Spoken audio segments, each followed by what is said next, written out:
Inilabas na ng LTFRB kung gaano karaming jeep sa Metro Manila ang nakapag-consolidate. Detalye tayo sa ulat on the spot ni Maki Pulido. Maki? Rafi, sa datos ng LTFRB, sa Metro Manila lang umabot lang ng 51.34% sa mga jeep ang nag-file ng consolidation o pagbuo ng kooperatiba o korporasyon. Katumbas ito ng 21,655 units. Kung sa UV Express, nasa 59.33% o katumbas ng 4,400 units. Hindi pa masabi ng LTFRB kung aling ruta sa Metro Manila ang less than 60% ang consolidated CUVs, pero ang sabi ng grupong Piston, karamihan ito sa 261 routes sa NCR. Kaya ayon kay Modi Floranda, siya yung National President ng Piston, kung hindi raw sila papayagan ng LTFRB na bumalik sa kanilang hanap buhay, tiyak krisis sa transportasyon dahil walang masasakyan ang mga mananakay.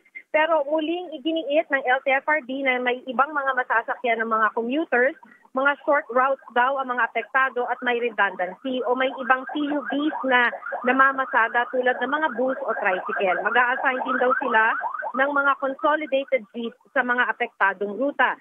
Giit din ng LTFRB at DOTR, wala silang kinalaman sa kung anong modern jeep ang bibilhin ng kooperatiba o korporasyon. Ang mga ito raw ang magdedesisyon sa 54 manufacturers na nasa listahan. Yung mga nasa listahan daw ay dumaan sa certification process para matiyak na pasado sa Philippine National Standard Requirements. Isa na rito na ang makina ay Euro 4. Sagot ito ng mga opisyal sa balak ni House Speaker Martin Romualdez na paimbestigahan kung may konsabahan para maipasok ang ilang manufacturer sa listahan. Handa raw ang mga opisyal ng LTFRB at DOTR na humarap para makapagpaliwanag. Rafi? Maraming salamat, Maki Pulido. Kapuso, alamin ang maiinit na balita. Bisitahin at mag-subscribe sa GMA Integrated News sa YouTube. Sa mga kapuso abroad, samahan niyo kami sa GMA Pinoy TV at sa www.gmanews.tv.